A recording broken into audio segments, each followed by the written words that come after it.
vou trazer 4 papéis dos líderes em 4 grandes áreas para que vocês possam pegar aí. Separei em 4 áreas: pessoas, processos, mudanças e metas. Fácil. Pessoas, processos, mudanças e metas, certo? Então, pessoas e processos, concordam comigo que são fatores internos à organização? É da porta para dentro. Pessoas e processos depende de mim, do meu processo, da minha empresa. Cultura. Pessoas e processos é cultura. Então, quando eu falo de pessoas, a função do líder é ser um mentor e um facilitador. São 2 papéis fundamentais do líder em relação a pessoas. Você é um mentor, né? As pessoas buscam em você como mestre de obras ali, o encarregado, a sua média liderança, o seu estagiário, o seu cliente. Ele vê você ali no processo como alguém que ele é técnico e que vai resolver aquilo ali. Então você tem um papel de mentoria, de engajar as pessoas nesse processo, né? E facilitador, eliminar as restrições para que de fato o processo aconteça de forma fluida. Então esses 2 papéis do líder em relação à área de pessoas. Processos. Então, os processos da sua equipe, os processos da sua empresa, 2 grandes papéis do líder. Ser um monitor, monitorar, né, acompanhar o processo. Aí, se você tem indicadores, sua monitoria ela vai ser pautada em números, né? E coordenador. Então, os seus números coordenando, previsto e realizado, estou dentro, estou acima, estou abaixo, né? Então, assim, então a gente falou aqui na área de pessoas, ser um mentor e ser um facilitador. Na área de processos, ser um monitor e um coordenador. Na área de mudanças e metas, você concorda comigo que são fatores externos? São elementos externos. Mudanças, eu não tenho controle sobre as mudanças, imprevistos, variabilidades que acontecem. E também metas são fatores relacionados ao externo, né? Ao objetivo, onde eu quero ir. Então, quando eu falo de mudanças, é papel do líder ser um inovador e ser um negociador. Ou seja, o líder precisa ser o cara, mudança, cara, mudou, eu preciso inovar. E aí eu vou te dar um exemplo. Essa loucura que a gente está vivendo aí com alta de materiais de construção, mudança de preço. E às vezes a inovação, ela vai a inovação em relação a método construtivo, outra solução construtiva que você vai dar no canteiro, que você economiza material, claramente, aliado com time de projetos, aliado com o cliente, aliado com todas as partes interessadas. Mas um exemplo onde você inova na construção civil sem trazer... Porque muita gente associa inovação à tecnologia, né? Aplicativo, a internet. É também, mas não somente. Então, às vezes, é você achar uma inovação ali para o método construtivo, uma forma de execução, e às vezes até escutando a sua mão de obra direta. Né? Eu vejo que a criatividade ela proporciona a inovação, né, Gabi? A gente até aproveitando para desmistificar essa questão de criatividade, a galera fala assim, porra, eu tenho criatividade, eu não tenho criatividade. Galera, criatividade é capacidade de resolver problema. Né? A criatividade é você ter a combinatividade, já dizia Murilo Gun aí, né, que defende muito esse argumento. Combinatividade você consegue, dentro de uma situação, combinar peças que estão ali envolvidas e resolver aquela situação. Então, a combinatividade de situações vem a criatividade. E eu trago esse ponto assim, Gabi, como um ponto importante, porque quando você desenvolve esse raciocínio de resolver problemas através da combinatividade e traz isso, se apropria disso, você aumenta a sua capacidade de realização. Porque muitas vezes a pessoa, no seu dia a dia, fica travada, e eu trago agora para o ambiente da construção civil, que é um ambiente realmente difícil, de decisões que você precisa combinar soluções, né? Imagine, vamos lá, você para dentro do canteiro de obras, em situações que você tem lá de programação de serviço, concretagem, materiais que chegaram e o trânsito está intenso, vamos lá, várias coisas que existem ao mesmo tempo, a dinâmica acontecendo, e você precisa ter a criatividade ali de resolver aquelas situações que estão acontecendo. Então você tem que se atentar para essa combinatividade. Então, assim, galera, é desmistificar, a gente tem que realmente se atentar, porque a partir do momento que a gente desenvolve a criatividade, a inovação vai acontecer. Porque a inovação nada mais é que o produto resultante da criatividade. Então, eu acho que é isso. O gestor de alta performance tem que estar ligado nessas características para estar procurando se desenvolver e aprimorar aí na ponta, Gabi. Sensacional, concordo perfeito. Então, assim, inovação é isso, é combinar, não é uma coisa, você não vai tirar de, assim, aquela coisa que exigido uma solução impossível. Não, às vezes o simples é a inovação, né? Às vezes, e sempre vá pelo simples que funciona, sabe? Isso é um direcionamento legal, porque às vezes a pessoa tem que inovar fazendo o diferente, mas tem que analisar muito bem o cenário. E outra coisa é negociador. Né? No caso de mudanças. Cara, a gente negocia o tempo inteiro. Você negocia no momento que você acorda.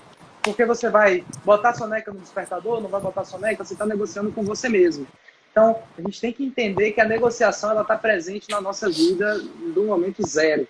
Então, você está o tempo inteiro negociando com pessoas, negociando situações, negociando hora homem, negociando serviço a ser executado, negociando com o fornecedor, negociando com o cliente, negociando com o projetista. Você precisa entender a habilidade de negociação.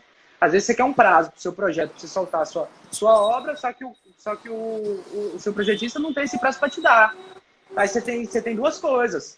Ou você vai, tudo bem, não tem como, você vai negociar e vai tentar como é que é o melhor. Né? Tem uma frase que eu gosto muito, que na vida a gente não tem o que a gente merece.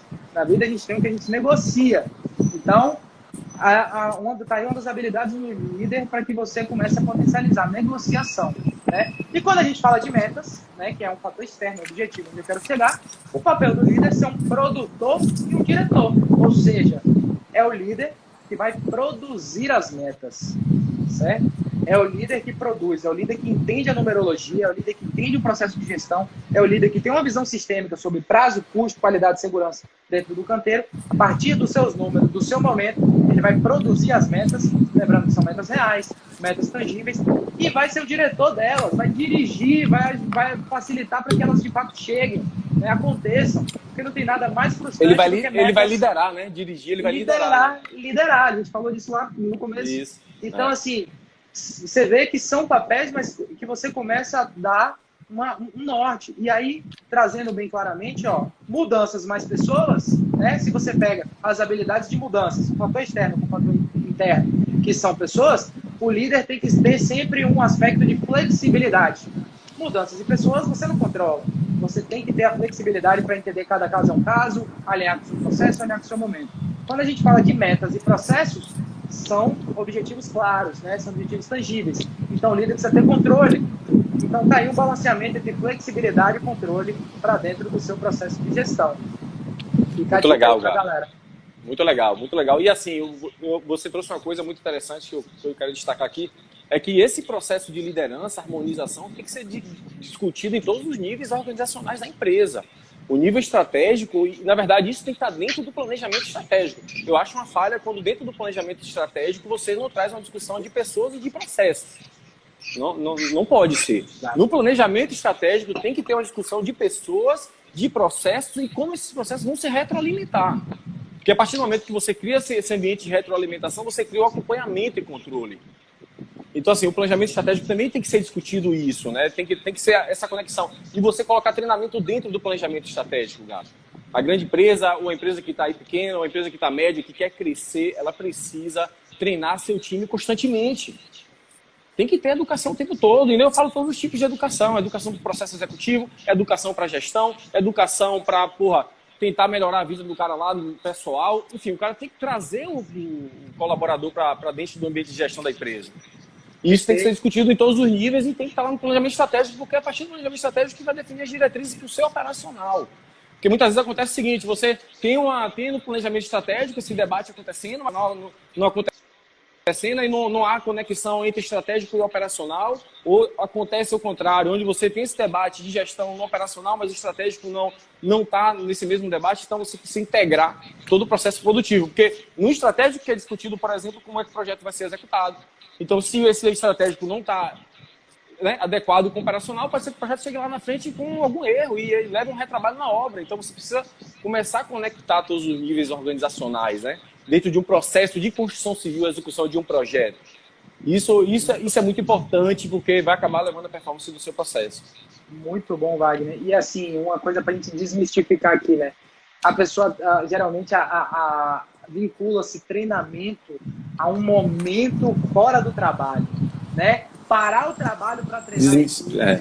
Então, assim, na verdade, treinamento é a cultura que você implementa no seu dia a dia, né? Se a gente fala de obra, todo dia tem o TDD, treinamento diário de trabalho, tem o DDS, tem vários outros momentos. Aquilo ali que você pode utilizar um momento que já é, vamos chamar aqui, rotina operacional padrão na construção civil, em momento de treinamento, possibilidade de você rodar o canteiro e trazer que aquilo ali é um ambiente de aprimoramento, certo? Porque é esse clima que traz o desenvolvimento, que traz de fato a evolução dos profissionais e crie esse organismo vivo de desenvolvimento e potencialização dentro da sua obra, por dois motivos. Primeiro, A gente trabalha com mão de obra direta, mas são quem fazem as coisas acontecer. A gente valoriza muito aqui no Engenharia de Alta Performance a mão de obra direta, o treinamento dessa turma, porque são eles que fazem acontecer.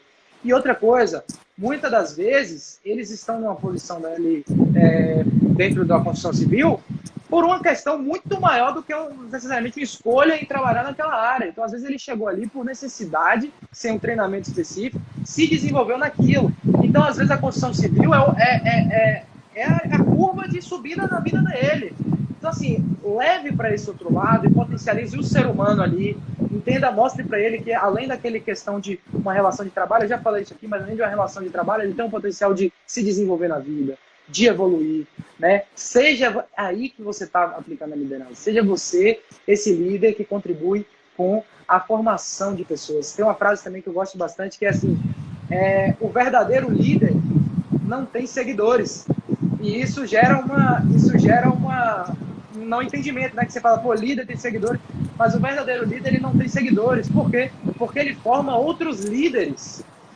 Então ele vai potencializar para que as pessoas sejam líderes de si mesmo no primeiro momento, líder de si mesmo para conseguir cumprir a meta, para conseguir alcançar a numerologia, né? E depois líder de pessoas. Então forme líderes de si, forme pessoas que saibam se liderar, que saibam cumprir metas, que saibam olhar objetivos e buscar objetivos. Integre esses diversos níveis de liderança em equipes, que com certeza você vai ter resultado na ponta. A descentralização planejada, né, Gabi?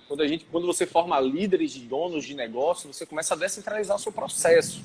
Então você vai criando minis donos de negócio, onde você começa a liderar aqueles minis donos de negócio e você começa a ter um acompanhamento mais próximo da performance e do operacional, que é onde acontecem os problemas.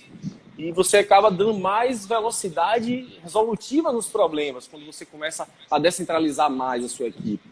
E a gente tem canteiros aí, canteiros e mais canteiros, né? Se tiver um canteiro com 100 pessoas, é praticamente impossível uma pessoa liderar 100. Então você tem que descentralizar isso, estabelecer qual é o plano de ação daquele líder e, através da liderança, que é uma pedagogia da presença, você começa a formar essas pessoas. E é natural que você forme mais líderes quando você exerce a pedagogia da presença. Isso vai ser uma consequência. Tá? Então, e você faz de forma planejada, onde você acompanha aquele processo. Você acompanha o previsto e realizado. Então, você cria um ambiente meritocrático ali, onde a performance acontece, porque todo mundo está com um objetivo comum. E o gestor é aquele cara que direciona,